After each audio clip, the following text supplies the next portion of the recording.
Hi hello எல்லோருக்கும் வணக்கம். இன்றைக்கி நாம் கிச்சன் அண்ட் ஹோம் மேக்கிங்கில் பார்க்க போகிறது ரொம்ப எளிமையான ரெசிபி, ஆனால் ஹோட்டல் டேஸ்ட்டில். ஆமாங்க, இன்றைக்கி நாம் ஹோட்டல் டேஸ்ட்டில் எப்படி ஒரு வெங்காய சட்னி பண்ண போகிறோன்றதை பார்க்க போகிறோம். ஏற்கனவே குஷ்பு இட்லி மாவு அரைச்சி வச்சுருந்தோம் இல்லையா, அதைத்தான் இன்றைக்கி இந்த வெங்காய சட்னியோட காம்போவாக குஷ்பு இட்லியும் செய்ய போகிறோம். வெங்காய சட்னி செய்கிறதுக்கு என்னென்ன பொருட்கள் தேவைன்னு இப்போது பார்ப்போம். பெரிய வெங்காயம் 1, 1 கப் நிறைய சின்ன வெங்காயம், 6 பூண்டு பல், கருவேப்பிலை கொஞ்சமாக எடுத்திருக்கேன். அது ஃப்ளேவருக்காக தான் ஆட் பண்ணுறோம். நிறைய ஆட் பண்ணால் சட்னியோட கலர் மாறிடும். 6 சிகப்பு மிளகாய், 3 சின்ன சைஸ் தக்காளி எடுத்திருக்கேன். நீங்கள் பெரிய தக்காளியாக எடுக்கிறதா இருந்தால் 2 தக்காளி எடுத்தால் போதும்.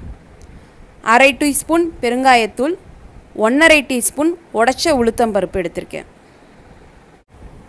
தக்காளியையும் வெங்காயத்தையும் இப்போது கட் பண்ணி எடுத்துக்கலாம்.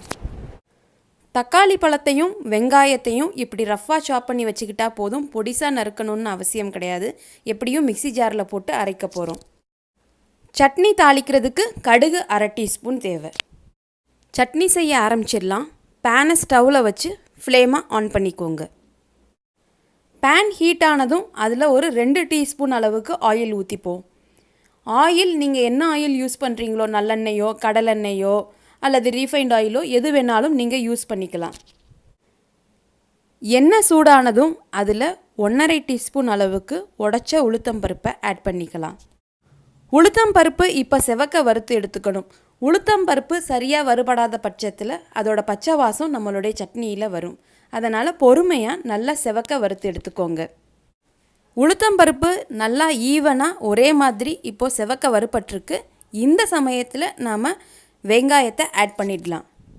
சின்ன வெங்காயமும் நாம் கட் பண்ணி எடுத்து வச்சுருக்க பெரிய வெங்காயமும் 2ஐயும் இப்போது நல்லா வதக்கிக்கலாம்.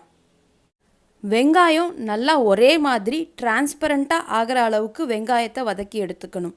இதில் தான் வெங்காய சட்னியோடைய டேஸ்ட்டே இருக்குது. வெங்காயத்தை நீங்கள் சரியாக வதக்காமல் அடுத்தடுத்து பொருட்களை ஆட் பண்ணிங்கன்னா இந்த சட்னியோட டேஸ்ட்டு கண்டிப்பாக வராது. அதனால் பொறுமையாக வெங்காயம் நல்லா டிரான்ஸ்பரண்ட்டாக ஆகணும். அது வரைக்கும் நீங்கள் வெங்காயத்தை வதக்கிட்டே இருங்க. வெங்காயம் ஒரு 50% வதங்கினதுக்கப்புறம் நாம் எடுத்து வச்சுருக்க பூண்டு பல்லை ஆட் பண்ணிடலாம். பூண்டு செவக்க வறுபடணுன்ற அவசியம் எல்லாம் கிடையாது. வெங்காயம் நல்லா கண்ணாடி மாதிரி டிரான்ஸ்பரண்ட்டாக ஆகிடுச்சு. இந்த சமயத்தில் கருவேப்பிலையும் மிளகாய் வத்தலையும் நாம் ஆட் பண்ணிடலாம். இதோட நாம் எடுத்து வச்சிருக்க பெருங்காயத்தூளையும் சேர்த்துடுவோம். இதையெல்லாம் 2 நிமிஷம் வதக்கி விட்டுட்டு நாம் கட் பண்ணி வச்சுருக்க தக்காளி பழத்தை சேர்த்துடலாம். வெங்காயத்தை நான் கடாயில் ஆட் பண்ணதுலேருந்து இப்போ ஒரு 5 நிமிஷம் வரைக்கும் நான் ஹை ஃப்ளேமில் இதை வதக்கிட்டே இருந்திருக்கேன். வெங்காயம் நாம் போட்ட சைஸை விட முக்கால்வாசி குறைஞ்சிருச்சு. இந்த சமயத்தில் தக்காளி பழத்தை ஆட் பண்ணுறோம். நீங்கள் வெங்காயத்தை வதக்குறப்போ இது மாதிரி அதோட சைஸ்லேருந்து கொஞ்சம் சுருங்குற வரைக்கும் நீங்கள் வெங்காயத்தை நல்லா வதக்கினதுக்கப்புறம் தான் தக்காளி பழத்தை ஆட் பண்ணணும். வெங்காயம் வதங்குறதுல தான் நான் ஏற்கனவே சொன்ன மாதிரி சட்னியோட டேஸ்ட்டே இருக்குது. புதுசாக சமைக்க ஆரம்பிக்கிறவங்க வெங்காயத்தை நிறைய நேரம் வதக்கணும்னு சொன்னனால வெங்காயத்தை தீய வச்சிட வேண்டாம். தீஞ்ச ஸ்மெல்லும் கசப்பு ஸ்மெல்லும் அப்புறம் சட்னியில் வர ஆரம்பிச்சிடும். அதனால் கொஞ்சம் கவனமாக இருந்து அதை நல்லா டிரான்ஸ்பரண்ட்டாகவும் வெங்காயத்தோட சைஸ்லேருந்து ஒரிஜினல் சைஸ்லேருந்து சுருங்குற வரைக்கும் நீங்கள் வெங்காயத்தை வதக்கினா போதும். சட்னிக்கு தேவையான உப்பை நான் ஆட் பண்ணிட்டேன். இந்த சட்னிக்கு கொஞ்சம் உப்பு கம்மியாக தான் தேவைப்படும். ஏன்னா சட்னி கொஞ்சம் கெட்டியான கன்சிஸ்டன்சியில் தான் நம்ம எடுத்துக்க போகிறோம். தண்ணி நிறைய சேர்க்க போகிறது கிடையாது. அதனால் உப்பு பார்த்து சேர்த்துக்கோங்க. வெங்காயம் எப்படி நல்லா பொறுமையாக வதக்கிக்கிட்டோமோ அதே மாதிரி தக்காளி பழத்தையும் தக்காளி மசிகிற வரைக்கும் வதக்கிக்கணும். தக்காளி பழம் இப்போ நல்லா மசிஞ்சு வருது. இந்த சமயத்தில் ஃப்ளேமை நாம் ஆஃப் பண்ணிடலாம். ஃப்ளேமை ஆஃப் பண்ணியாச்சு. இது நல்லா ஆறுனதுக்கப்புறம் நம்ம மிக்ஸி ஜாரில் போட்டு அரைச்சி எடுத்துக்கலாம். இப்போ நல்லா ஆறிடுச்சு. நான் எல்லா இன்க்ரீடியன்ஸையும் மிக்ஸி ஜாரில் ஆட் பண்ணிட்டேன். முதல்ல தண்ணி ஊற்றாமல் நல்லா நைஸாக அரைச்சிட்டு அதுக்கப்புறம் கொஞ்சம் கொஞ்சமாக தண்ணி சேர்த்துக்கோங்க. நான் ஏற்கனவே சொன்ன மாதிரி இந்த சட்னி கெட்டியாக இருக்க போகிறனால தண்ணியே நீங்கள் மொத்தமாக ஊற்றிட வேண்டாம்.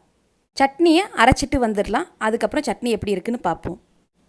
சட்னி அரைச்சிட்டு வந்தாச்சு. இப்போது இதை ஒரு சர்விங் பவுலுக்கு ட்ரான்ஸ்ஃபர் பண்ணி எடுத்துப்போம். சட்னி தாளிக்கிறதுக்கு பேனை ஸ்டவ்வில் வச்சு ஃப்ளேமை ஆன் பண்ணிடலாம். பேன் ஹீட் ஆனதும் அதில் ஒரு 1/2 டீஸ்பூன் எண்ணெய் சேர்த்துப்போம். பேன் சூடாகிடுச்சு. இப்போ இதில் நான் எண்ணெய் சேர்த்துக்கிறேன்.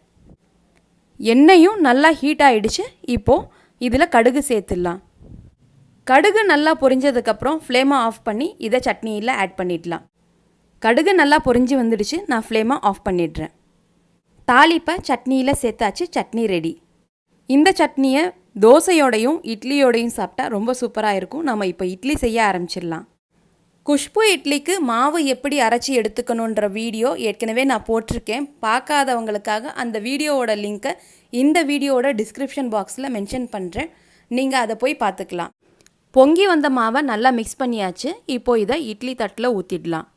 இப்போது எல்லா இட்லி தட்டையும் நாம் எண்ணெய் வச்சோ அல்லது நெய் வச்சோ நல்லா அதை க்ரீஸ் பண்ணி எடுத்துப்போம். நான் இன்றைக்கி நெய் யூஸ் பண்ணுறேன். நெய் வச்சு க்ரீஸ் பண்ணிடலாம். துணி போட்டு செய்கிற இட்லி தட்டில் கூட நம்ம இட்லி ஊற்றி எடுத்துக்கலாம்.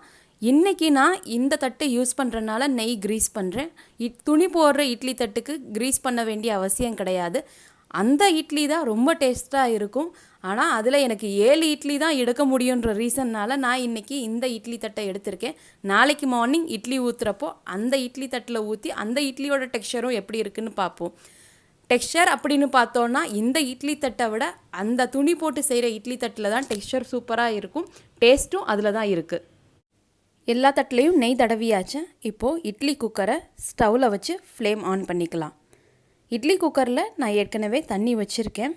அதில் கொஞ்சமாக நீங்கள் 1 கிளாஸ் தண்ணி ஊற்றினா போதும். இல்லைன்னா அந்த இட்லி குக்கர் நம்ம இட்லி தட்டு வச்சதுக்கப்புறம் அது பொங்கி வர ஆரம்பித்து நம்ம ஊற்றிருக்க இட்லி தட்டில் பொங்கி அந்த தண்ணியெல்லாம் போயிடும்.